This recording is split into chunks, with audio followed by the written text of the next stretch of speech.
เกิดเป็นคนไทยเติบโตบนผืนแผ่นดินไทยจงภูมิใจในความเป็นไทยชาติไทยเรานั้นนับเป็นชาติที่มีความเป็นมาเก่าแก่ยาวนานเรามีภาษา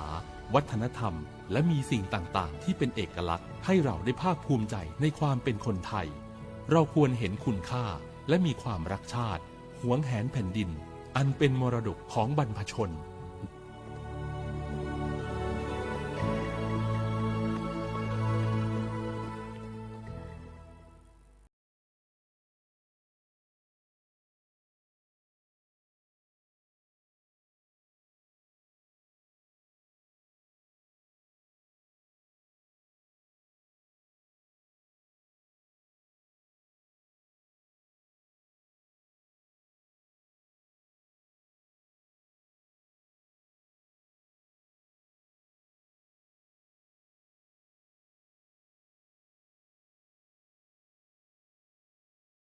เผยแพร่ความลับผู้อื่นนำความลับหรือภาพลับผู้อื่นมาเปิดเผยผ่านออนไลน์หลอกลวงคุกคามข่มขู่ให้ผู้อื่นหลงเชื่อเพื่อหวังทำไม่ดีไม่ร้ายหรือหลอกลวงด้วยวิธีการต่างๆสร้างกลุ่มในโลกออนไลน์เพื่อโจมตีกีดกันตั้งเพจแอนตี้โจมตีคนที่ตัวเองไม่ชอบเพื่อการโน้มน้าวให้คนอื่นรู้สึกรังเกียจคนที่ไม่ชอบไม่ให้เข้ากลุ่มอย่าปล่อยให้ตัวเองเป็นผู้กระทำหรือผู้ถูกกระทำเพราะการกลั่นแกล้งรังแกบนโลกออนไลน์ไม่ใช่เรื่องล้อเล่นอาจสร้างผลกระทบที่ร้ายแรงกว่าที่คุณคิดด้วยความปรารถนาดีจากสำนักงานประชาสัมพันธ์ที่ 3 กรมประชาสัมพันธ์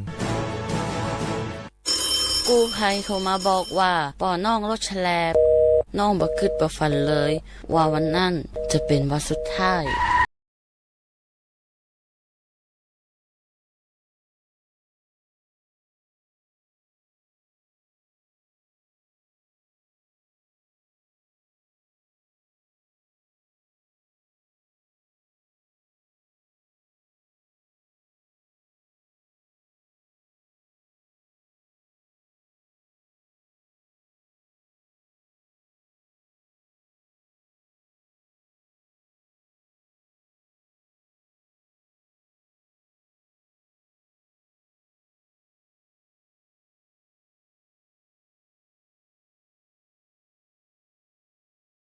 สำนักงานประชาสัมพันธ์ที่ 3 กรมประชาสัมพันธ์มันนักขนาดนั้นเลยกับพ่อล่ะพอร้องพอแล้วปะเจือหลังหลันแต่ปะดีมาอดมาอวยหน่อยจี้ลองจามพลมานักแต่เอาพ่อล่ะเนี่ยเฮาล่ะพอหู้ตัวพองกะ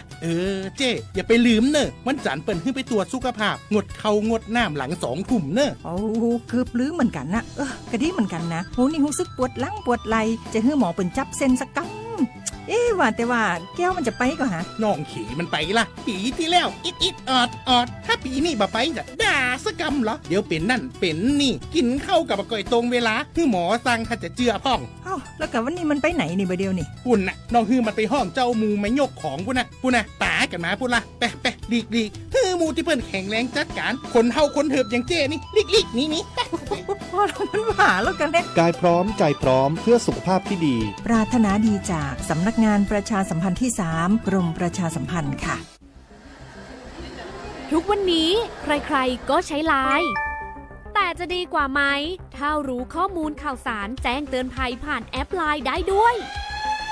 Line Alert การแจ้งเตือนภัยพิบัติร้ายแรงเพื่อให้เราได้เกาะติดสถานการณ์ภัยธรรมชาติไม่ว่าจะเป็นพายุไฟไหม้น้ำท่วมหรือแผ่นดินไหวได้อย่างทั่วถึงและทันเวลาทำอะไรได้บ้างนะหรออัปเดตระดับภัยได้ถึง5 ระดับเช็คพื้นที่เสี่ยงแถมรวมเบอร์ติดต่อฉุกเฉินโรงพยาบาลใกล้เคียงและวิธีการป้องกันตัวเองในสถานการณ์ต่างๆให้ด้วยสามารถใช้งานได้ง่ายๆเพียงค้นหา @Line Alert แล้วกดเพิ่มเพื่อนแค่นี้เองรู้ภัยเข้าใจรับมือได้ด้วยความปรารถนาดีจากสำนักงานประชาสัมพันธ์ที่ 3 กรมประชาสัมพันธ์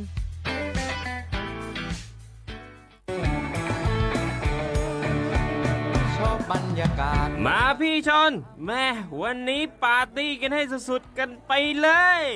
จัดไปไหมเมาไหมครับหรอพ่อกลับบ้านได้แล้ว เดี๋ยวพรุ่งนี้ก็ต้องไปส่งลูกไปโรงเรียนแต่เช้าอีกจะดื่มอะไรนักหนาเนี่ยนะตื่นไว้อยู่แล้วจะอะไรกันนักกันหนาขอสนุกกับเพื่อนหน่อยดิเหนื่อยมาทั้งวันแค่นี้นะพี่ไปร้านอื่นต่อไปก็ไปพี่ทำไมรถคันนี้มันขับช้าจังเลยอะแซงไปเลยพี่แซงไปไฟแดงก็พาไปเลยพี่ตรงเนี้ยมันไม่มีกล้องไม่โดนจับชัวร์เอาวะไปก็ไปเฮ้ยพี่ระวังรถบนท้องถนนการตัดสินใจพลาดเพียงครั้งเดียวอาจไปถึงความสูญเสียอย่าให้ความสนุกเพียงชั่วครู่กลายเป็นความเศร้าชั่วชีวิตด้วยความปรารถนาดีจากสำนักงานประชาสัมพันธ์ที่ 3 กรมประชาสัมพันธ์สนใจโฆษณาผ่านช่องทางสถานีวิทยุกระจายเสียงแห่งประเทศไทยจังหวัดเชียงใหม่ให้ความรู้คู่ความสุขฟังชัดสัญญาณไกลครอบคลุมพื้นที่จังหวัดเชียงใหม่ติดต่อที่สวท.เชียงใหม่053-276-068และ092-246-8579ขอเชิญคุณผู้ฟังพบกับรายการผู้ว่าราชการจังหวัดเชียงใหม่พบประชาชนรายการดีๆที่จะทำให้ทุกคนก้าวทันการพัฒนาจังหวัดเชียงใหม่เป็นประจำทุกวันศุกร์ช่วงเวลา 8 นาฬิกาถึง 9 นาฬิกาที่คลื่น FM 93.25 เมกะเฮิรตซ์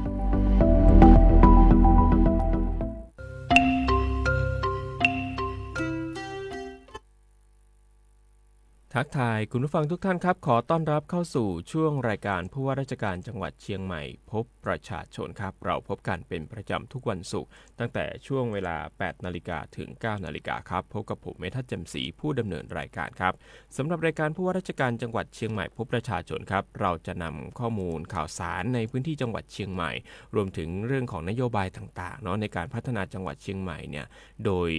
ผู้ที่รับผิดชอบโครงการต่างๆโดยตรงนำมาเล่าให้คุณผู้ฟังได้รับทราบกันก็จะได้รู้ว่าวันนี้จังหวัดเชียงใหม่เรามีทิศทางการพัฒนาจังหวัดไปในทิศทางไหนบ้างเพื่อที่จะให้พี่น้องประชาชนเนี่ยรับทราบแล้วก็นำไปปรับใช้ในชีวิตประจำวันของท่านได้นะครับคุณผู้ฟังครับในวันนี้เนี่ยเราก็มีประเด็นที่น่าสนใจนะคือเรื่องของการยกระดับจิตใจนะครับการยกระดับจิตใจในเร็วๆนี้นะครับในจังหวัดเชียงใหม่เราเองจะมีการจัดกิจกรรมปูทางสู่การตื่นรู้ธรรมนาวาวังภาคประชาชนรุ่นที่ 4 งานนี้ครับถือว่าเป็นอีกหนึ่งงานที่สำคัญอย่างมากเลยและอยากจะเชิญชวนพวกเรามาติดตามทั้งเรื่องของไลฟ์สดด้วยรวมถึงคนที่ลงทะเบียนเข้าร่วมกิจกรรมแล้วเนี่ยโอ้โหเปิดรับแป๊บเดียวคุณผู้ฟังคนเข้าร่วมกิจกรรมเนี่ยแป๊บเดียวก็เต็มแล้วนะสำหรับกิจกรรมธรรมนาวาวังนะครับเป็นอีกหนึ่งกิจกรรมที่จะทำให้เราเนี่ยสามารถที่จะมาเรียนรู้เรื่องของธรรมะการใช้ชีวิตต่างๆการยกระดับคุณภาพจิตใจในฉบับแบบประชาชนคือฉบับแบบบ้านๆเลยคุณผู้ฟังคือรับรองได้เลยว่าคนรุ่นใหม่เข้าไปฟังเนี่ยก็ไม่ง่วงไม่นอนอย่างแน่นอนเพราะว่าฟังแล้วมันจะรู้สึกเพลินหูนะครับซึ่งเดี๋ยวในวันนี้เนี่ยในช่วงแรกนะครับจะพาคุณผู้ฟังเนี่ยไปติดตามกันกับเรื่องของรายละเอียดการจัดงานในครั้งนี้นะครับสำหรับกิจกรรมปูทางสู่การตื่นรู้ธรรมนาวาวังภาคประชาชนรุ่นที่4นะครับที่จะมีขึ้นในวันที่13กรกฎาคมซึ่งช่วงแรกเนี่ยก็จะมีทางท่านวีรพงษ์ฤทธิ์รอดรองผู้ว่าราชการจังหวัดเชียงใหม่ท่านก็จะมาพูดถึงเรื่องของรายละเอียดด้วยว่าคนที่ลงทะเบียนแล้วเวลาวันจริงเนี่ยวันที่13เนี่ยจะเดินทางไปยังไงจุดจอดรถอยู่ตรงไหนบ้างควรแต่งกายแบบไหนเรามีรายละเอียดหมดเลยในช่วงแรกขณะที่ช่วงที่2นะครับก็จะมาอยู่กับเรื่องของเส้นทางการจราจรเพราะว่าในวันที่13กรกฎาคมท่านทางในหลวงและพระราชินีพระองค์ท่านครับจะเสด็จพระราชกรณียกิจที่จังหวัดเชียงใหม่ด้วยจะมาดูกันเรื่องของการใช้เส้นทางการจราจรเส้นทางไหนบ้างที่ท่านจะเสด็จ นะครับแล้วก็การจัดการจราจรจะเป็นในรูปแบบไหนถนนที่จะมีการปิดหรือเปล่าปิดถ้ามีการปิดเนี่ยจะปิดไปจนถึงช่วงเวลาตอนไหนก็จะมาติดตามกันกับทางพันตำรวจโทวีระยาวงแก้วรองผู้กำกับการกลุ่มงานจราจรตำรวจภูธรจังหวัดเชียงใหม่แต่ก่อนที่เราจะไปติดตามรายละเอียดนะครับเดี๋ยวเรามาดูข้อมูลจากกรมอุตุนิยมวิทยากันสักนิดหนึ่งครับคุณผู้ฟังครับล่าสุดเนี่ยกรมอุตุนิยมวิทยาครับมีการประกาศฉบับที่2ออกมาเตือนพี่น้องประชาชนในพื้นที่หลายจังหวัดด้วยกันนะครับอาจจะเจอเรื่องของฝนตกหนักถึงหนักมากระหว่างวันนี้จนถึงวันที่13กรกฎาคมนะครับจะมีจังหวัดไหนบ้างมาดูกันนะครับสำหรับในพื้นที่ภาคเหนือนะครับก็จะมีจังหวัดแม่ฮ่องสอนเชียงใหม่เชียงรายลำพูนลำปางพะเยาน่านแพร่อุตรดิตถ์สุโขทัยตากกำแพงเพชรพิจิตรพิษณุโลกและเพชรบูรณ์นะครับภาคเหนือเนี่ยโอ้โหทั้ง11ทั้ง12ทั้ง13เนี่ยมีจังหวัดเชียงใหม่ทั้ง3วันเลยคุณผู้ฟังเพราะฉะนั้นจะออกไปไหนมาไหนเนี่ยต้องระมัดระวังกันด้วยนะครับที่เขาออกมาเตือนก็บอกว่ากรมอุตุนิยมเนี่ยบอกว่าประเทศไทยเราจะมีฝนเพิ่มขึ้นและตกหนักมากในบางแห่งโดยเฉพาะพื้นที่ภาคเหนือนะครับและภาคตะวันออกเฉียงเหนือตอนบนเพราะว่าตอนนี้ครับเราเจอร่องมรสุมพาดผ่านประเทศเมียนมาตอนบนภาคเหนือตอนบนภาคตะวันออกเฉียงเหนือตอนบนและประเทศเวียดนามตอนบนนั่นเองนะครับประกอบกับหย่อมความกดอากาศต่ำที่ปกคลุมบริเวณประเทศเวียดนามตอนบนก็จะเคลื่อนมาตามแนวร่องมรสุมที่พาดผ่านในบริเวณดังกล่าวด้วยในขณะที่มรสุมตะวันตกเฉียงใต้กำลังปานกลางที่พัดปกคลุมทะเลอันดามันประเทศไทยและอ่าวไทยก็จะมีกำลังแรงขึ้นเพราะฉะนั้นในช่วงนี้นะครับพี่น้องชาวเชียงใหม่และจังหวัดใกล้เคียงนะครับอย่าลืมที่จะวางแผนการเดินทางให้ดีแล้วก็จะไปไหนมาไหนพกร่มไปด้วยใครขับขี่รถจักรยานยนต์นะครับก็อย่าลืมที่จะนำเสื้อกันฝนไปด้วยนะครับมาดูข้อมูลของจังหวัดเชียงใหม่สักนิดหนึ่งจังหวัดเชียงใหม่วันนี้นะครับเรามีฝนฟ้าคะนองอยู่ที่70%ของพื้นที่แต่ว่าวันพรุ่งนี้ครับฝนฟ้าจะคะนองหนักกว่าเดิมเป็นอยู่ที่80%ของพื้นที่นะครับฝนฟ้าคะนองจะอยู่ที่70%ถึง80%เนี่ยจนถึงวันอาทิตย์หลังจากนั้นนะครับวันจันทร์ถึงวันพฤหัสบดีก็จะมีปริมาณฝนลดน้อยลงเป็น60%นั่นเองนะครับคุณผู้ฟังครับในเรื่องของการเดินทางในช่วงหยุดยาวนี้นะครับอยากจะให้เช็คสภาพรถเช็คสภาพคนให้ดีโดยเฉพาะจังหวัดเชียงใหม่ที่จะต้องเดินทางไปยังพื้นที่ภาคกลางหรือว่าจะไปภาคอีสานเนี่ยเราจะเจอถนนที่ค่อนข้างที่จะชันนะครับแล้วถ้าเกิดว่าใครที่สภาพล้อยางของรถเนี่ยมันไม่ดีเนี่ยก็อาจจะเกิดปัญหา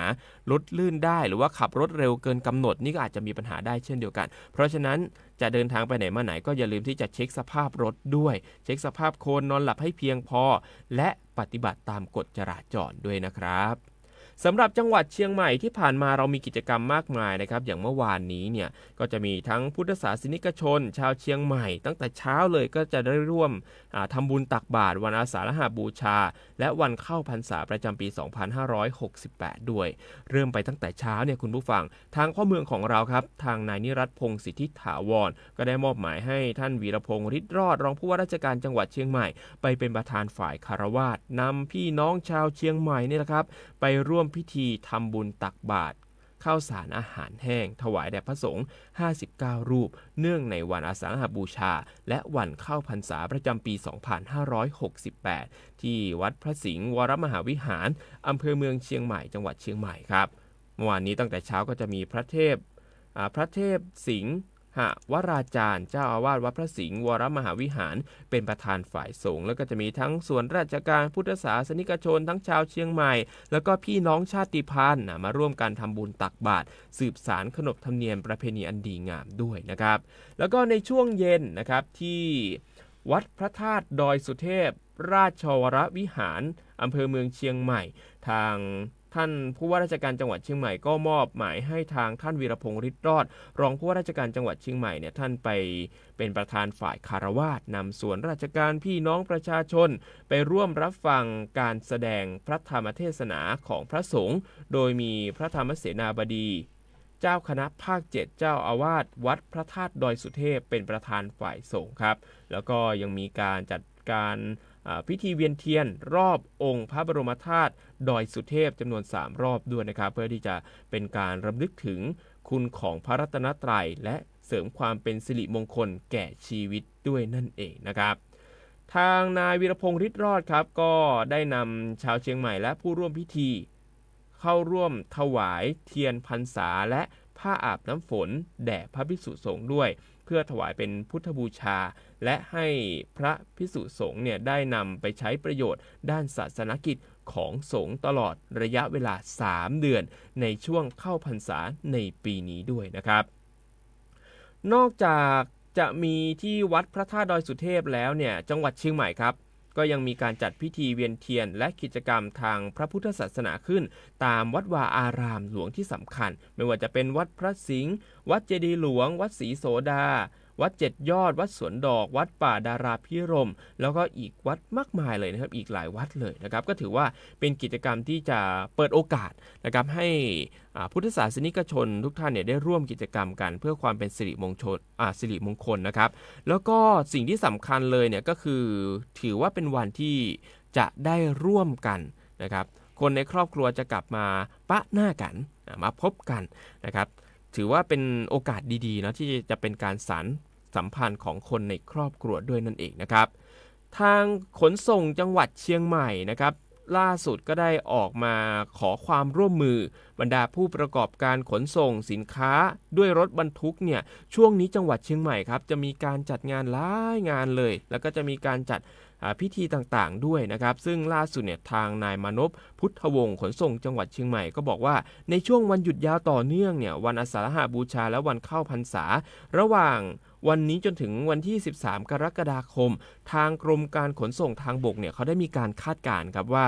จะมีพี่น้องประชาชนเดินทางกลับภูมิลำเนาและท่องเที่ยวเป็นจำนวนมากเลยครับเพราะฉะนั้นเนี่ยจำนวนปริมาณยานพาหนะบนท้องถนนเนี่ยค่อนข้างที่จะคับคั่นแล้วก็อาจจะมีโอกาสที่จะเกิดอุบัติเหตุทางถนนเพิ่มสูงขึ้นกว่าปกติได้นะครับเพราะฉะนั้นก็ได้มีการขอความร่วมมือผู้ประกอบการขนส่งสินค้าด้วยรถบรรทุกขอให้หลีกเลี่ยงการขนส่งสินค้าและงดการใช้รถที่ไม่มีการบรรทุกสินค้าหรือว่าเป็นรถเปล่านั่นแหละครับเพื่อที่จะหลีกเลี่ยงการจอดรถทิ้งไว้บนไหล่ทางในช่วงวันหยุดต่อเนื่องในกรณีที่มีความจำเป็นที่จะต้องใช้รถจริงๆเนี่ยก็ให้เดินรถได้ครับเฉพาะช่องทางเดินรถซ้ายสุดเท่านั้นนะครับจะไปเลนกลางเลนขวานี่ไม่ได้เลยนะครับคุณผู้ฟังเพื่อความปลอดภัยของผู้ใช้รถใช้ถนนอย่าเพิ่งเข้าใจผิดนะอันนี้ก็คือเป็นการแจ้งเตือนคนที่ขับรถบรรทุกเท่านั้นนะคุณผู้ฟังนะครับไม่ใช่ว่าเป็นรถ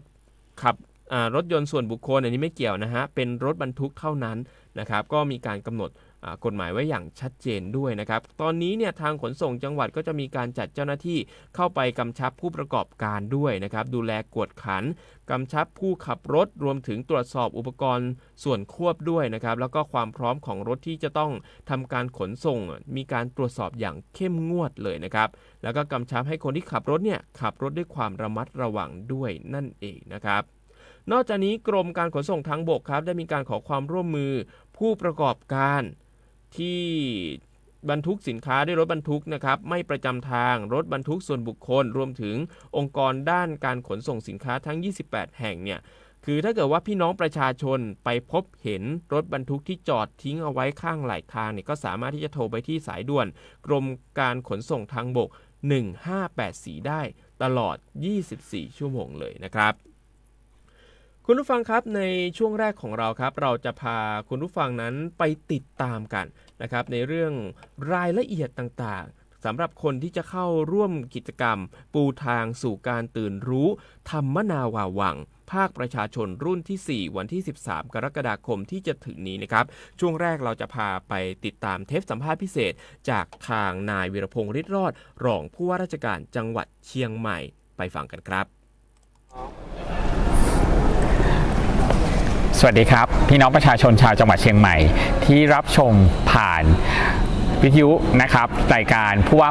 พบประชาชนนะครับผมวีรพงษ์ฤทธิ์รอดครับรองผู้ว่าการจังหวัดเชียงใหม่วันนี้ขออนุญาตมานำเรียนข้อมูลนะครับเกี่ยวกับเรื่องของการจัดงานปูทางสู่การตื่นรู้ทำนาวาวังภาคประชาชนนะครับซึ่งในการจัดงานครั้งนี้จะเป็นการจัดงานครั้งที่ 4ที่จังหวัดเชียงใหม่ของเรานะครับจากที่พระบาทสมเด็จพระเจ้าอยู่หัวทรงมีพระราชดำรัสนะครับที่อยากจะให้คนไทยซึ่งเป็นประชาชนของพระองค์ได้พ้นจากทุกข์นะครับโดยการนำเอาหลักธรรมอริยมรรคเนี่ยมาเผยแพร่นะครับให้พี่น้องประชาชนได้เรียนรู้นะครับแล้วก็นำไปปฏิบัติในชีวิตประจำวันนะครับแล้วก็ในการจัดงานครั้งนี้ครับสมพระนามโปรดเกล้าให้จัดขึ้นที่จังหวัดเชียงใหม่ของเราซึ่งจะจัดในวันที่ 13 กรกฎาคม 2568 ซึ่งตรงกับวันอาทิตย์ที่จะถึงนี้นะครับวันนี้ก็เลยขออนุญาตนำเรื่องราวนะครับมาเล่าให้กับพี่น้องประชาชนชาวจังหวัดเชียงใหม่แล้วก็แฟนรายการผู้ว่าพบประชาชนได้รับทราบนะครับซึ่งการจัดงานครั้งนี้ครับทางจังหวัดเชียงใหม่ถือว่าเป็นพระมหากรุณาธิคุณอย่างล้นพ้นสำหรับชาวเชียงใหม่เองแล้วก็ชาวภาคเหนือเองที่ได้มีโอกาสได้ร่วมกิจกรรมครั้งนี้แล้วที่สำคัญนะครับในการจัดงานครั้งนี้เนี่ยยังมีการเสด็จพระดำเนินของพระบาทสมเด็จพระเจ้าอยู่หัวและสมเด็จพระนางเจ้าพระบรมราชินีด้วยครับโดยงานเนี่ยนะครับจะเริ่มตั้งแต่เวลา 6 นาฬิกานะครับเรื่อยไปจนถึงเวลา 20 นาฬิกาโดยพระบาทสมเด็จพระเจ้าอยู่หัวเนี่ยจะเสด็จพระดำเนินถึงจังหวัดเชียงใหม่นะครับแล้วก็มาที่ศูนย์ประชุมเนี่ยตั้งแต่เวลา 17 นาฬิกาเป็นต้นไปนะครับในการจัดงานครั้งนี้ครับพี่น้องประชาชนเนี่ยจะเข้าร่วมกิจกรรมได้ใน2ส่วนนะครับก็คือส่วนที่1เนี่ยท่านที่ลงทะเบียนมาแล้วนะครับผ่านเพจทำนาวาวังเนี่ยแล้วก็ปิดรับสมัครไปเมื่อช่วงปลายเดือนมิถุนายนนะครับซึ่งมีประชาชนเนี่ยเข้าร่วมกิจกรรมเนี่ยที่ลงทะเบียนมาเนี่ยประมาณ 5,000 คนนะครับซึ่งคนกลุ่มนี้ก็จะเป็นคนกลุ่มแรกที่จะได้รับสิทธิ์นะครับในการเข้าไปร่วมกิจกรรมในพื้นที่ในการจัดพิธีกรรมในด้านในนะครับซึ่งตรงนี้เนี่ยสำหรับการเดินทางมาเนี่ยนะครับจะขออนุญาตแนะนำพี่น้องประชาชนที่เข้าร่วมกิจกรรมในกลุ่มแรกก่อนนะครับก็คือกลุ่มที่ลงทะเบียนมาแล้วนะครับซึ่งกลุ่มลงทะเบียนมาแล้วเนี่ยจะการสามารถเดินทางมาโดย2วิธีที่1ก็คือท่านสามารถเดินทางมากับรถที่ทางอำเภอต่างๆของจังหวัดเชียงใหม่จัดให้นะครับทั้ง25อำเภอแล้วก็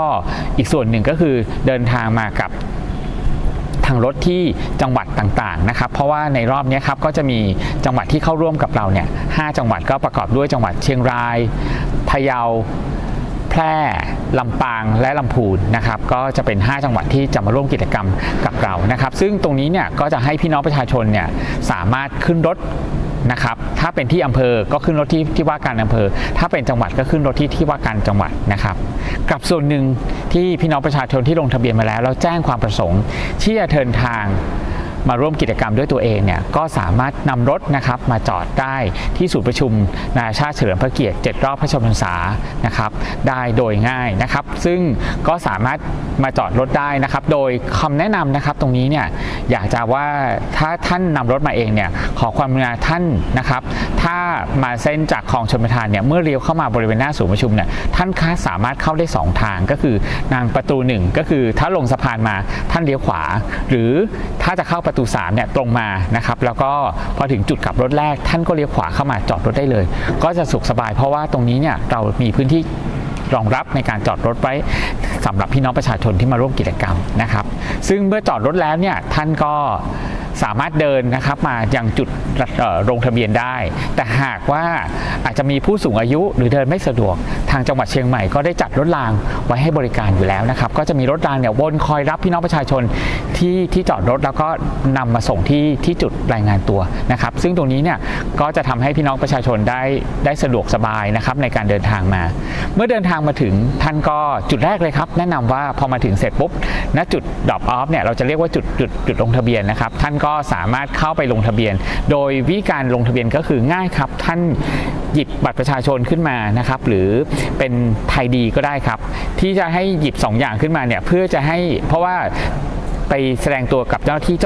ก็จะคีย์ชื่อของท่านว่าแจ้งว่าท่านมาถึงแล้วนะครับเมื่อเขามาพอทราบว่าท่านมาถึงแล้วเนี่ยเขาก็จะมอบ2สิ่งให้กับท่านครับก็คือเป็นสายรัดข้อมือนะครับเป็นสายรัดข้อมือกับอีกอันนึงก็คือเป็นคูปองในการรับประทานอาหารซึ่งตัวสายรัดข้อมือเนี่ยท่านต้องเก็บไว้ให้ดีนะครับเพราะว่าเวลาท่านไปไหนเนี่ยตัวนี้ท่านต้องแสดงตัวว่าอ๋อฉัน ท่านเป็นผู้เข้าร่วมกิจกรรมทำนาวาวังท่านจะสามารถเข้าข้างในหรือได้หรือไม่เนี่ยอยู่ที่ wristband อย่าทำหายนะครับอย่าทำหายนะครับตรงนี้ครับก็คือเมื่อท่านรายงานตัวท่านรับใส่รัดข้อมือพร้อมกับคูปองแล้วเนี่ยหลังจากนั้นท่านก็สามารถเดินไปรับประทานอาหารซึ่งเราจัดเตรียมที่รับประทานอาหารสำหรับพี่น้องประชาชนที่เข้ามาร่วมกิจกรรมทั้ง 5,000 คนไว้แล้วนะครับเรียบร้อยก็คือเดินไปได้ทั้ง2ฝั่งทั้งฝั่งซ้ายฝั่งขวาจะมีเจ้าหน้าที่คอยให้คำแนะนำนะครับซึ่งอาหารที่นำมาให้บริการเนี่ยก็ได้รับพระมหากรุณาธิคุณจากพระบาทสมเด็จพระเจ้าอยู่หัวเป็นอาหารพระราชทานนะครับมาจัดให้กับพี่น้องประชาชนได้สามารถรับประทานอาหารได้อย่างอิ่มหนำสำราญนะครับหลังจากที่ท่านรับประทานอาหารเสร็จแล้วเนี่ยก็สามารถเดินเข้ามาเนี่ยเพื่อผ่านจุดคัดกรองนะครับเพื่อผ่านจุดคัดกรองก่อนจะเข้างานนะครับซึ่งตรงนี้เนี่ยก็จะแนะนำอย่างนี้ครับว่าเนื่องจากว่าเราเดินทางกันมาแล้วเราก็ต้องนั่งในห้องประชุมเป็นเวลายาวนานเนี่ยสิ่งที่ไม่อยากให้เราถือสัมภาระอะไรเยอะแยะนะครับแล้วก็เอาสัมภาระมาเท่าที่จำเป็นแล้วก็สิ่งที่ต้องห้ามที่นำมาเลยก็คืออะไรที่เป็นลักษณะที่เป็นอาวุธหรือจะสร้างความอันตรายให้กับบุคคลอื่นอันนี้ขอความกรุณาว่าท่านเอาเก็บไว้ที่บ้านหรือไว้ในรถนะครับเวลามาร่วมกิจกรรมครั้งนี้ขอให้ตัวเราสามารถที่จะแบบของสัมภาระไม่ได้มากเราจะได้นั่งอย่างสบายแล้วก็ไม่ต้องกังวลกับสิ่งที่เราถือมาด้วยนะครับ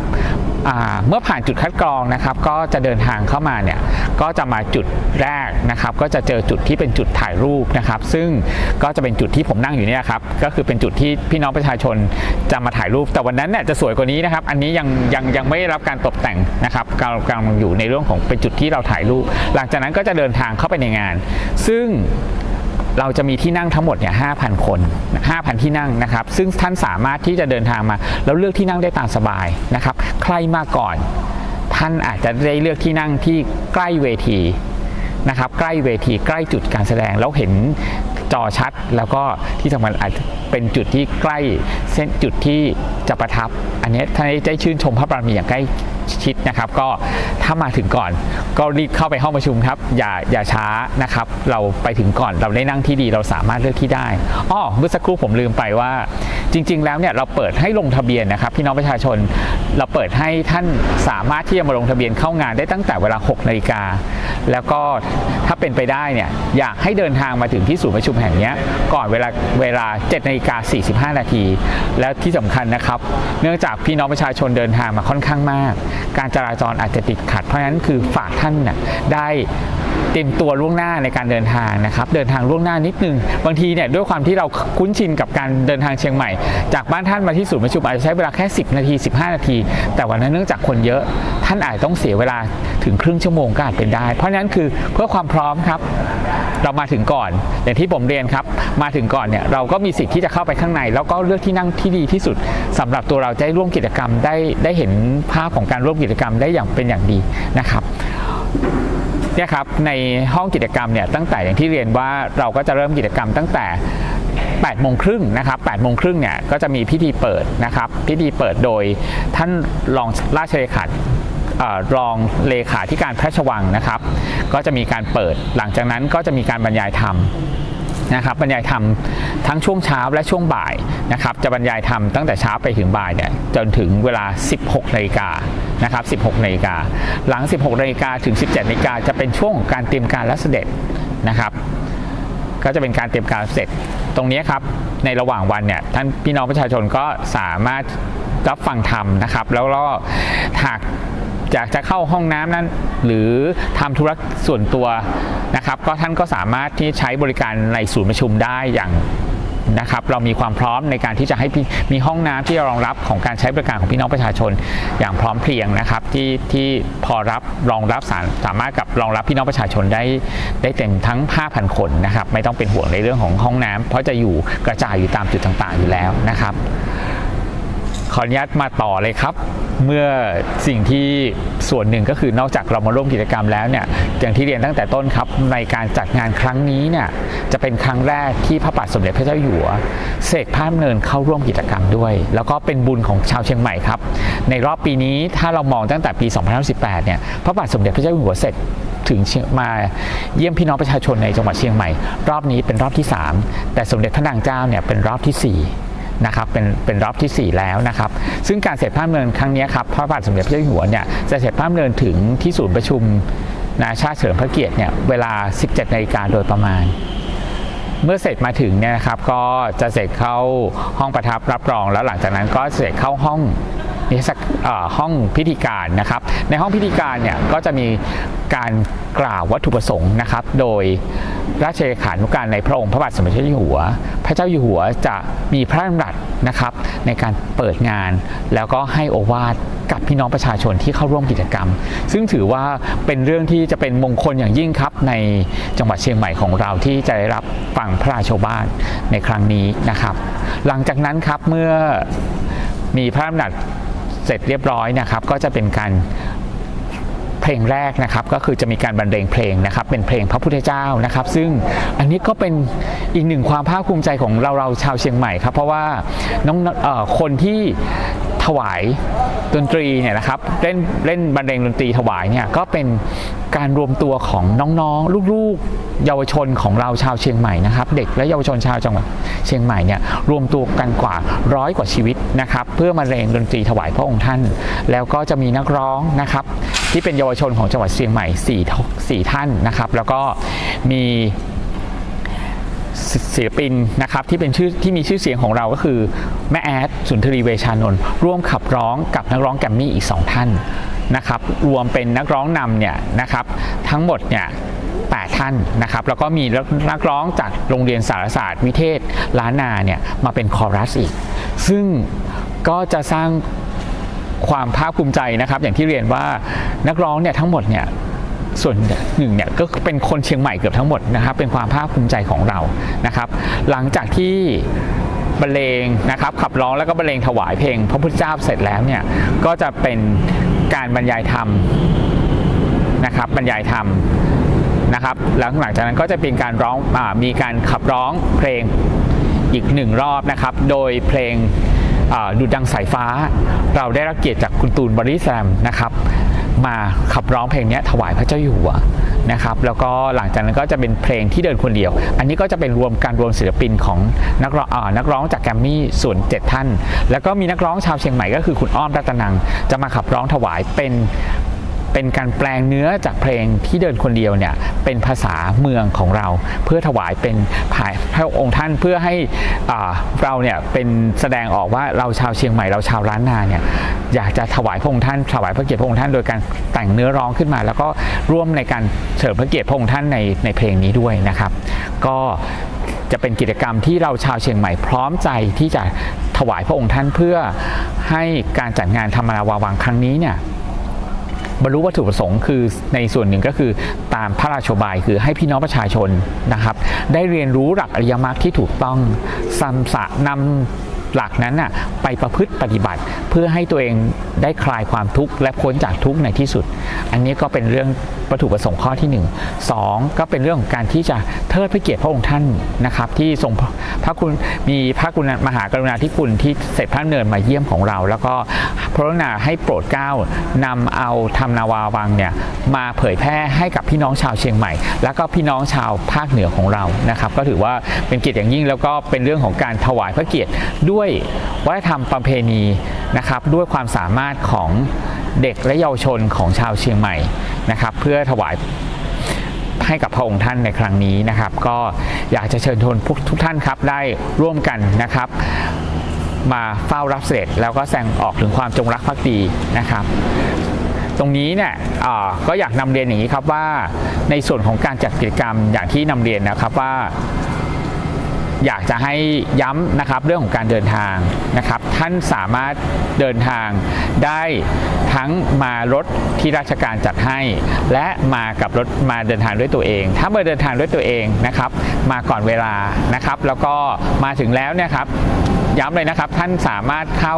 ร่วมงานได้ทางประตู3และประตู1นะครับประตู3และประตู1นะครับเลือกได้ตามที่ท่านเห็นสมควรนะครับแต่ถ้าสมมุติคนที่นะครับจะเดินทางมารับเสด็จนะครับในช่วงตั้งแต่เวลาควรจะถ้าจะมารับเสด็จอย่างเดียวตอนช่วงเช้าอาจจะไม่สะดวกมาร่วมกิจกรรมท่านก็สามารถเดินทางมาร่วมรับเสด็จได้ในเวลา 14 นาฬิกาเป็นต้นไปแต่ต้องมาถึงก่อนเวลา 16 นาฬิกานะครับเพราะถ้ามาหลัง 16 นาฬิกาเนี่ยท่านอาจจะไม่ได้เข้างานนะครับถ้ามาร่วมรับเสด็จเนี่ยก็สามารถไปจอดรถที่บริเวณศูนย์เกษตรที่อยู่ด้านข้างศูนย์ประชุมนี้ได้นะครับเราก็บริเวณนั้นเนี่ยพอจอดรถแล้วเนี่ยท่านก็ไม่ต้องกังวลว่าท่านจะเดินไกลนะครับเราจะมีรถรางรับท่านจากบริเวณตรงนั้นนะครับมาที่ศูนย์ประชุมเช่นเดียวกันนะครับก็เพื่อให้พี่น้องประชาชนได้มีความสะดวกนะครับในการเดินทางมารับเสด็จนะครับเพื่อถวายความจงรักภักดีร่วมกันในความเป็นชาวเชียงใหม่ของเราครับนอกจากนี้นะครับนอกจากการรับเสด็จณที่หมายของบริเวณที่ศูนย์ประชุมเนี่ยนะครับท่านยังร่วมรับเสด็จที่บริเวณที่กองบิน41ด้วยนะครับก็เป็นอีกหนึ่งในที่หมายเช่นเดียวกันที่จะมีพี่น้องประชาชนสามารถไปเฝ้าทูลพระบาทรับเสด็จได้นะครับฝากนิดนึงครับในเรื่องของการเดินทางหรือการสอบถามเรื่องของอีกเรื่องหนึ่งยังไม่แนะนำคือเรื่องของการแต่งกายนะครับเรื่องของการแต่งกายท่านสามารถแต่งกายนะครับด้วยชุดสุภาพถ้าเป็นไปได้นะครับแนะนำเป็นโทนสีเหลืองสีขาวนะครับเป็นหลักนะครับเป็นสีเหลืองหรือสีขาวเป็นหลักนะครับเพื่อเข้าร่วมกิจกรรมด้วยความสวยงามเรียบร้อยถ้าเป็นชุดพื้นเมืองได้ก็จะดีงามมากเลยครับอยากเชิญชวนพี่น้องชาวเชียงใหม่แต่งกายด้วยชุดพื้นเมืองสีขาวและสีเหลืองมาร่วมกันรับเสด็จในครั้งนี้ฝากเรื่องสุดท้ายครับหากท่านสนใจหากท่านอยากจะได้ข้อมูลเพิ่มเติมนะครับฝากติดตามได้ทางเพจ PR เชียงใหม่ Facebook PR เชียงใหม่นะครับท่านพิมพ์เลยครับใน Facebook เนี่ย PR ภาษาอังกฤษนะครับ PR เชียงใหม่เป็นภาษาอังกฤษนะครับเดี๋ยวทางเจ้าหน้าที่จะได้ขึ้นเป็นตัวข้อความให้นะครับท่านสามารถแคปได้นะครับก็คือจะมีเพจ PR เชียงใหม่ Facebook PR เชียงใหม่และอีกเรื่องอันก็คือเป็น Line OA นะครับซึ่งตรงนี้ครับจะมีตัว QR code อันนี้ถือว่าเป็นเรื่องที่สำคัญนะครับ Line OA เนี่ยตอนนี้ครับจะขึ้นอยู่เนี่ยท่านสามารถหยิบโทรศัพท์มือถือของท่านนะครับมาแล้วก็เปิดที่แอปพลิเคชัน Line นะครับแล้วท่านก็ไปที่ตัวสแกนท่านสแกนตัว QR code ที่กำลังขึ้นอยู่ณขณะนี้ได้เลยนะครับเพราะตรงนี้เนี่ยจะทำให้ท่านได้รับข้อมูลข่าวสารหรือถ้ากรณีที่ท่านอยากจะสอบถามข้อมูลอะไรท่านสามารถพิมพ์ลงไปใน Line OA แล้วเดี๋ยวเราจะมีเจ้าหน้าที่ในการตอบคำถามให้กับท่านนะครับมันคือเพื่อให้ท่านได้รับข้อมูลแล้วก็ปฏิบัติตัวได้ถูกต้องนะครับขออยากจะเชิญชวนนะครับให้ท่านได้ใช้3ช่องทางนี้นะครับทั้งเพจ PR เชียงใหม่ Facebook PR เชียงใหม่แล้วก็ Line OA เนี่ยทำนาวาวังเนี่ยนะครับเป็นเครื่องมือสื่อสารที่สำคัญแล้วก็ทำให้ท่านเดินทางมาร่วมกิจกรรมและเฝ้ารับเสด็จนะครับได้อย่างสะดวกสบายนะครับแล้วก็อยากเชิญชวนทุกท่านมาร่วมรับเสด็จในครั้งนี้ด้วยกันครับขอบคุณครับนี่นะครับก็เป็นเทปสัมภาษณ์พิเศษจากทางท่านวีรพงษ์ฤทธิ์รอดรองผู้ว่าราชการจังหวัดเชียงใหม่ในเรื่องของรายละเอียดนะครับสำหรับใครที่อยากจะติดตามข้อมูลเพิ่มเติมนะครับเดี๋ยวทางเพจของสวท.เชียงใหม่เราก็จะนำข้อมูลเข้าไปโพสต์ที่เพจของเราด้วยนะครับหรือว่าเราสามารถติดตามข้อมูลเพิ่มเติมทั้งเรื่องรายละเอียดการแต่งกายการจอดรถต่างๆใครที่ฟังไม่ทันนะสามารถที่จะเข้าไปดูข้อมูลเพิ่มเติมได้ที่เพจ Facebook PR เชียงใหม่นะครับตัว P ตัว R เว้นวรรค CSIANGMAI ก็สามารถที่จะเข้าไปดูรายละเอียดเพิ่มเติมได้เลยนะครับคุณผู้ฟังครับเดี๋ยวในช่วงต่อไปเราจะพามาติดตามกันในเรื่องของเส้นทางการจราจรในช่วงวันเดียวกันนะครับช่วงเย็นในหลวงและพระราชินีจะเสด็จพระราชกรณียกิจที่จังหวัดเชียงใหม่ด้วยมางานนี้โดยตรงเลยคุณผู้ฟังรายละเอียดเรื่องของการจราจรจะเป็นอย่างไรเดี๋ยวช่วงหน้าจะพาคุณผู้ฟังมาติดตามกันนะครับช่วงนี้พักกันสักครู่หนึ่งครับ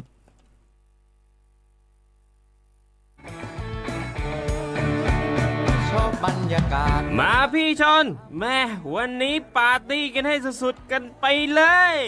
จัดไปไหมเมาไหมครับหรอพ่อกลับบ้านได้แล้วเดี๋ยวพรุ่งนี้ก็ต้องไปส่งลูกไปโรงเรียนแต่เช้าอีกจะดื่มอะไรนักหนาเนี่ยนะตื่นไว้อยู่แล้วจะอะไรกันนักกันหนาขอสนุกกับเพื่อนหน่อยดิเหนื่อยมาทั้งวันแค่นี้นะพี่ไปร้านอื่นต่อไปก็ไปพี่ทำไมรถคันนี้มันขับช้าจังเลยอะแซงไปเลยพี่แซงไปไฟแดงก็พาไปเลยพี่ตรงเนี้ยมันไม่มีกล้องไม่โดนจับชัวร์เอาวะไปก็ไปเฮ้ยพี่ระวังรถบนท้องถนนการตัดสินใจพลาดเพียงครั้งเดียวอาจไปถึงความสูญเสียอย่าให้ความสนุกเพียงชั่วครู่กลายเป็นความเศร้าชั่วชีวิตด้วยความปรารถนาดีจากสำนักงานประชาสัมพันธ์ที่ 3 กรมประชาสัมพันธ์ขอเชิญคุณผู้ฟังพบกับรายการผู้ว่าราชการจังหวัดเชียงใหม่พบประชาชนรายการดีๆที่จะทำให้ทุกคนก้าวทันการพัฒนาจังหวัดเชียงใหม่เป็นประจำทุกวันศุกร์ช่วงเวลา 8 นาฬิกาถึง 9 นาฬิกาที่คลื่น FM 93.25 เมกะเฮิรตซ์มาต่อในช่วงที่2นะครับของรายการผู้ว่าราชการจังหวัดเชียงใหม่พบประชาชนวันนี้เราจะพาคุณผู้ฟังมาติดตามกันในเรื่องของการบริหารจัดการเส้นทางการจราจรในช่วงวันที่13กรกฎาคมนี้นะครับเนื่องในโอกาสที่ในหลวงของเรานะครับรวมถึงพระราชินีพระองค์ท่านจะเสด็จพระราชกรณียกิจที่จังหวัดเชียงใหม่รายละเอียดเส้นทางจะมีจุดไหนบ้างที่จะมีการปิดการเปิดจุดไหนบ้างที่จะมีการจัดการเรื่องของการจราจรหรือว่าอาจจะเป็นพื้นที่ที่อาจจะเจอรถติดบ้างในช่วงเวลาใดเนี่ยก็จะพามาติดตามกันนะครับกับทางพันตำรวจโทวีรยาวงแก้วรองผู้กำกับการกลุ่มงานจราจรตำรวจภูธรจังหวัดเชียงใหม่ตอนนี้ท่านอยู่ในสายของเราแล้วสวัสดีครับท่านครับครับสวัสดีท่านผู้ดำเนินรายการนะครับสวัสดีท่านผู้ฟังที่ติดตามทางรายการครับครับในวันที่13กรกฎาคมนี้นะครับเรื่องของการบริหารจัดการเส้นทางการจราจรเรามีแผนยังไงบ้างครับท่านครับครับก็เบื้องต้นก็ขอยินดีกับทุกท่านนะครับที่วันช่วงนี้จะได้พักผ่อนนะครับในช่วง4วันที่หยุดยาวนะครับก็ช่วงนี้นะครับในสภาพการจราจรในพื้นที่จังหวัดเชียงใหม่นะครับจากเมื่อวานนะครับที่มีการเตรียมความพร้อมแล้วก็การคาดการณ์ในการเดินทางเข้าออกนะครับในตัวเมืองเชียงใหม่เราก็สภาพการจราจรยังอยู่ในสภาพที่ปกติอยู่นะครับมีรถสะสมตามสี่แยกใหญ่บ้างนะครับมีท้ายแถวสะสมบ้างแต่ก็สามารถบริหารจัดการจราจรได้ตามปกตินะครับสำหรับนะครับวันที่13กรกฎาคม2568นะครับซึ่งจะมีการจัดกิจกรรมครับปูทางสู่การเรียนตื่นรู้ธรรมนาวาวังภาคประชาชนรุ่นที่4นะครับที่ศูนย์ประชุมนานาชาตินะครับหรือบางคนเขาชาวบ้านเราเขาจะเรียกว่าศูนย์ประชุมหนองอ้อก็เบื้องต้นนะครับจะขออนุญาตประชาสัมพันธ์รายละเอียดนะครับเกี่ยวกับข้อมูลด้านการจราจรนะครับในภาพรวมให้ทุกท่านได้ฟังคร่าวๆนะครับก็คืออย่างแรกนะครับวันในเช้าวันที่13นะครับก็จะเริ่มลงทะเบียนนะครับจะเริ่มเปิดให้ลงทะเบียนเนี่ยด้านในศูนย์ประชุมเนี่ยประมาณ 6 โมงเช้านะครับเราก็คาดการณ์ว่าน่าจะเริ่มมีนะครับประชาชนนะครับเข้ามาเดินทางเข้ามาที่ศูนย์ประชุมนานาชาติเนี่ยตั้งแต่ประมาณสักตี 5 ครึ่งแล้วนะครับมวลชนกลุ่มประชาชนนะครับที่จะเดินทางมาเนี่ยก็จะมีอยู่2กลุ่มด้วยกันนะครับกลุ่มแรกคือกลุ่มที่ลงทะเบียนมากับรถของทางราชการนะครับซึ่งอันนี้จะมาจาก5จังหวัด20อำเภอของจังหวัดเชียงใหม่นะครับก็กลุ่มนี้จะไม่ค่อยห่วงเท่าไหร่เพราะว่าจะมีรถนำขบวนของตำรวจทางหลวงและตำรวจท้องที่นะครับนำขบวนรถเข้ามานะครับบางจังหวัดก็เป็นรถบัสนะครับบางจังหวัดก็เป็นรถตู้นะครับหรือว่าถ้าในตัวอำเภอของจังหวัดเชียงใหม่เรา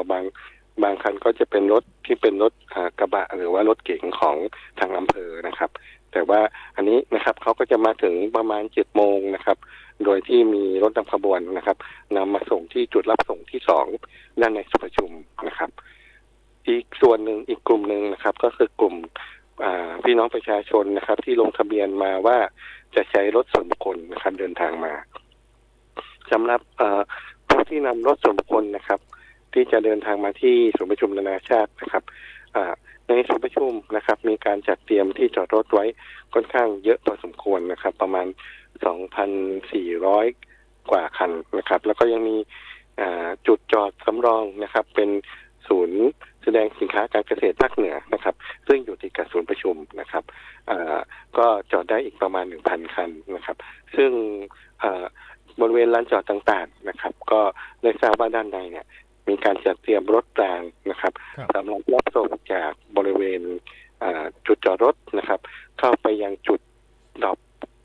จุดรับส่งที่1ซึ่งเป็นจุดที่ใกล้กับจุดลงทะเบียนนะครับเพราะฉะนั้นก็คือทุกท่านนะครับก็สามารถประชาสัมพันธ์ได้ว่าสามารถนำรถส่วนบุคคลนะครับเดินทางมาได้นะครับแล้วก็เข้าไปนะครับการเดินทางเมื่อมาถึงแยกหนองฮ้อนะครับก็จะมีป้ายประชาสัมพันธ์เรื่องของการเดินทางเข้าประตู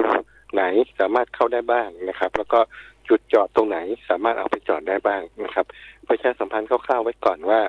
ถ้าหากว่าเป็นรถส่วนบุคคลนะครับสามารถได้เข้าได้2ประตูนะครับก็คือประตู3ก็คือฝั่งที่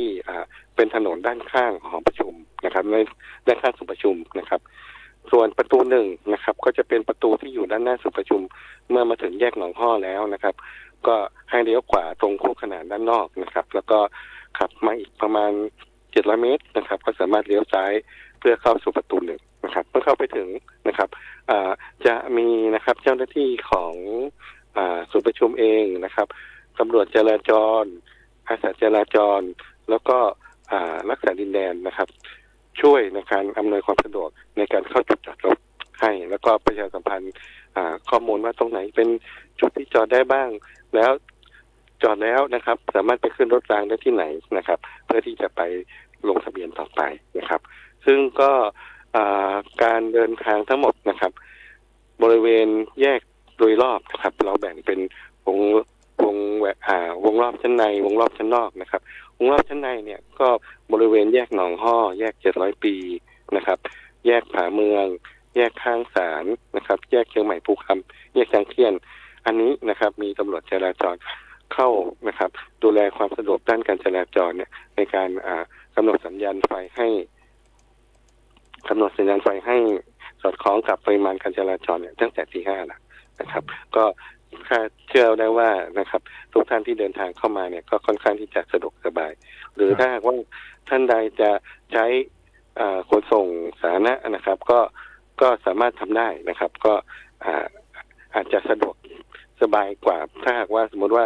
มาถึงประมาณ8 โมงนะครับก็อาจจะที่จอดรถอาจจะเหลือน้อยนะครับก็อาจจะต้องจำเป็นไปใช้ที่จอดรถสำรองก็อาจจะรู้สึกไม่ต้องเดินทางไปที่จุดลงทะเบียนเนี่ยค่อนข้างไกลถึงแม้จะมีรถรางก็ตามเนี่ยก็สามารถที่จะใช้รถขนส่งสาธารณะนะครับเดินทางไปได้นะครับครับก็หลังจากนั้นนะครับก็จะไม่ค่อยมีการจราจรที่ติดขัดนะครับเมื่อเข้าไป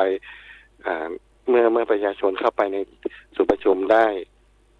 เกือบทั้งหมดนะครับประมาณ 9 โมงก็น่าจะการจราจรน่าจะคลี่คลายตามปกตินะครับโดยที่แยกหนองฮ้อเนี่ยก็เราใช้จราจรถึง4 คนนะครับแล้วก็บริเวณ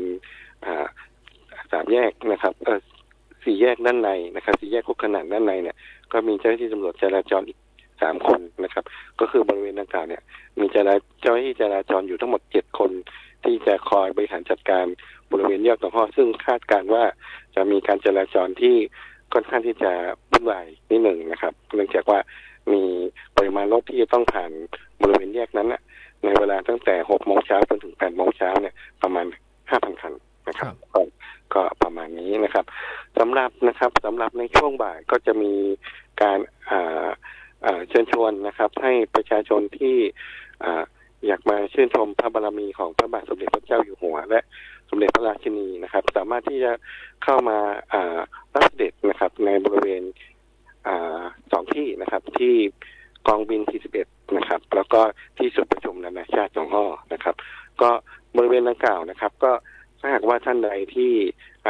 อยากจะเดินทางไปนะครับเพื่อที่จะไปชื่นชมพระบรมีนะก็ทั้ง2จุดนะครับก็จะมีการอำนวยความสะดวกด้านการจราจรนะครับมีการดำเนินการเป็นลักษณะของจุดคัดกรองในแต่ละที่นะครับก็เรียกว่าท่านใดนะครับเดินทางไปแล้วไม่รู้เส้นทางนะครับก็สามารถที่จะโทรสอบถามนะครับทางศูนย์วิทยุจราจรนะครับทางหมายเลข053-235-595เดี๋ยวจะรบกวนแปะไว้กับทางเพจนะครับ053-235-595เพื่อสอบถามเส้นทางที่จะเดินไปทั้ง2จุดนะครับแต่ว่าก็จะ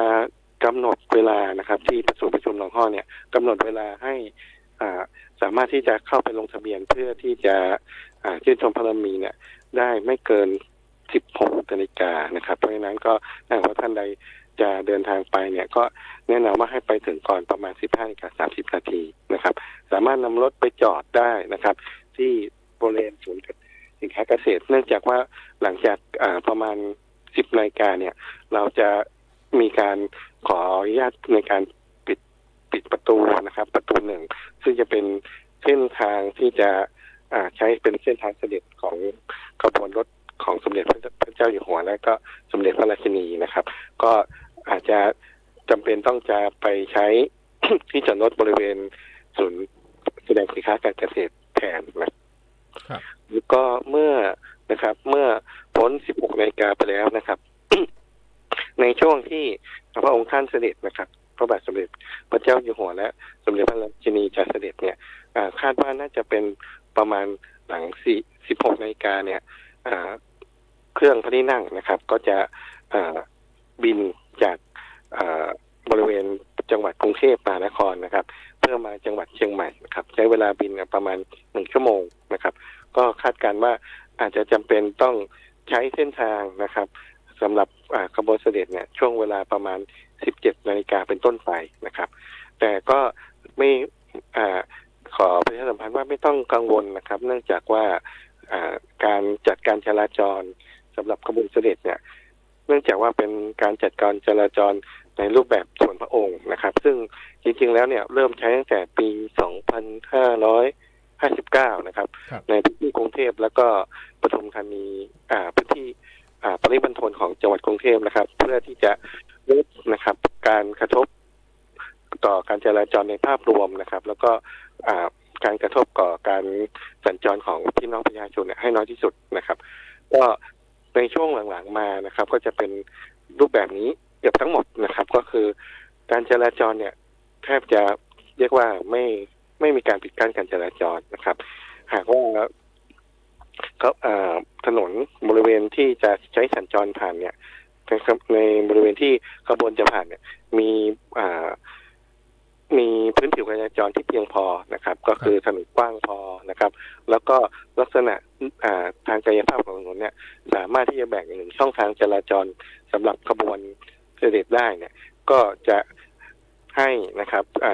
ตำรวจนะครับที่รับผิดชอบเรื่องของการจัดการจราจรเนี่ยแบ่ง1ช่องทางนะครับสำหรับให้กับขบวนรถของขบวนเสด็จนะครับส่วนที่เหลือนะครับก็ให้กับประชาชนเนี่ยได้สามารถเดินทางสัญจรร่วมไปกับขบวนเสด็จได้นะครับ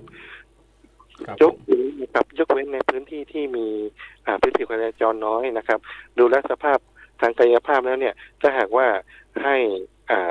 สัญจรร่วมกันแล้วอาจจะเกิดอันตรายได้นะครับก็อาจจะขออนุญาตปิดกั้นแป๊บหนึ่งนะครับซึ่งการปิดกั้นเนี่ยจะใช้หลักการของการปิดช้าเปิดเร็วนะครับก็คือถ้าขบวนเสด็จเนี่ยยังไม่ใกล้ถึงเนี่ยก็แทบจะไม่ปิดการจราจรก็จะเป็นการใช้ตำรวจจราจรในการอำนวยความสะดวกด้านการจราจรนะครับส่วนถ้าหากว่าใกล้จะถึงแล้วนะครับก็จะมีการปิดการจราจรในเวลาที่ไม่นานนะครับแล้วหลังจากการที่ขบวนเสด็จนะครับสัญจรผ่านแล้วนะครับก็จะมีการอำนวยความสะดวกด้านการจราจรของตำรวจจราจรเพื่อให้สภาพการจราจรเนี่ยกลับเข้ามาในสภาวะปกติให้เร็วที่สุดนะครับซึ่งก็แทบจะไม่ค่อยกระทบกับการจราจรนะครับเพราะ ช่วงหลังๆมานี้นะครับตั้งแต่ปี62เป็นต้นมาเนี่ยในพื้นที่จังหวัดเชียงใหม่เนี่ยก็ได้มีภารกิจในการจัดเส้นทางให้กับขบวนเสด็จเนี่ยหลายครั้งก็จะเป็นลักษณะนี้เหมือนกันนะครับโดยที่นะครับในวันที่13เนี่ยครับก็อาจจะที่ขออนุญาตสงวน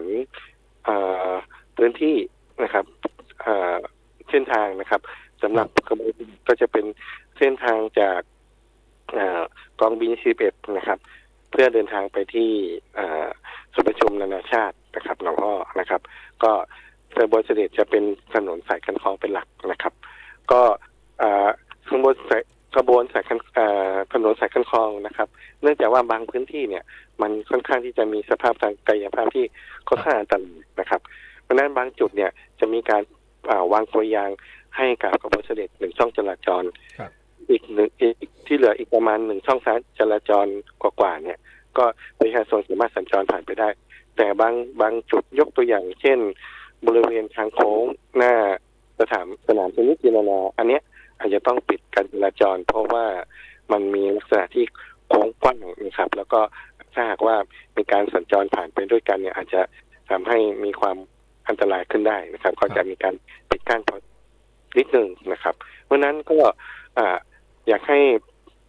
สิ่งที่อยากจะประชาสัมพันธ์ก็คือไม่จำเป็นต้องกลัวว่าจะมีการปิดกั้นจราจรแต่ขอประชาสัมพันธ์ว่าอยากจะให้ปฏิบัติตามกฎจราจรมากกว่านะครับก็คือเนื่องจากว่า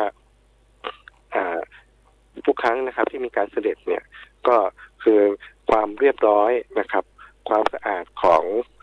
เส้นทางที่พระองค์ท่านนะครับจะเสด็จผ่านเนี่ยก็อยากให้เกิดความเรียบร้อยโดยเฉพาะการปฏิบัติตามกฎจราจรนะครับผู้ที่ขับขี่รถจักรยานยนต์เขาอยากให้สวมหมวกนิรภัยนะครับคนซ้อนท้ายก็อยากให้สวมหมวกนิรภัย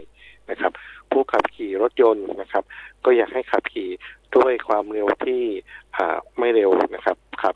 ตามที่กฎหมายกำหนดนะครับถ้าให้ดีนะครับอย่างเส้นคันคลองเนี่ยก็ไม่แนะนำให้ขับเกิน80 กิโลเมตรต่อชั่วโมงนะครับ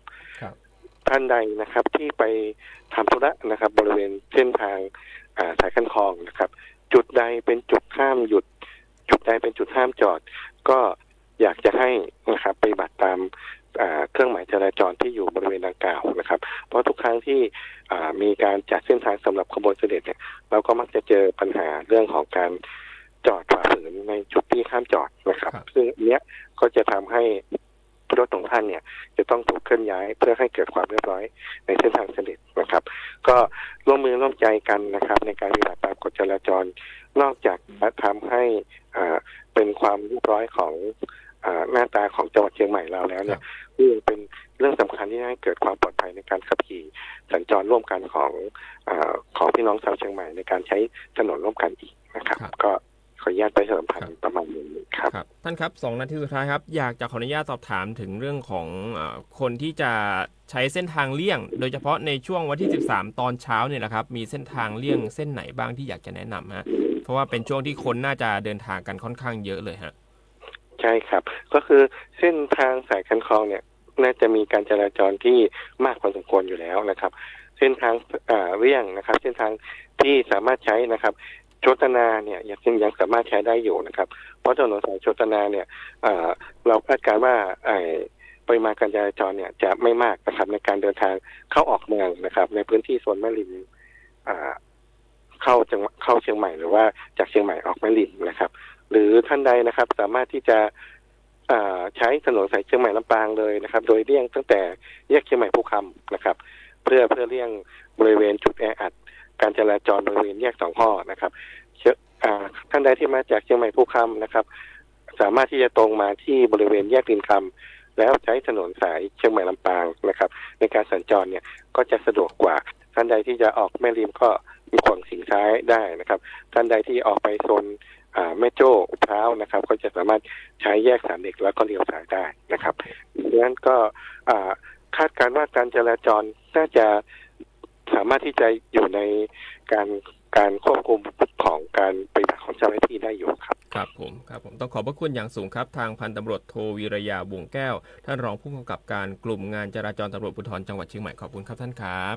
ครับขอบคุณท่านผู้ดำเนินรายการแล้วก็ขอบคุณท่านผู้ฟังทุกท่าน ท่านครับขอบคุณครับ ครับผมมีพี่น้องประชาชนสอบถามมาว่าจะมีการเลี้ยงอาหารเช้าไหมสำหรับงานธรรมนาวาวังนะครับเดี๋ยวเราทำการสอบถามทีมงานให้นะแล้วเดี๋ยวผมจะให้คำตอบใน Facebook นะครับและนี่ก็คือรายการผู้ว่าราชการจังหวัดเชียงใหม่พบประชาชนครับเดี๋ยวเราพบกันอีกในครั้งหน้าสำหรับวันนี้สวัสดีครับข่วนหรือแม้แต่เลียบาดแผลอย่ารอช้ารีบล้างแผลด้วยน้ำและสบู่ให้สะอาดแล้วไปพบแพทย์ทันทีเพื่อรับวัคซีนป้องกัน จำไว้วัคซีนช่วยชีวิตได้โรค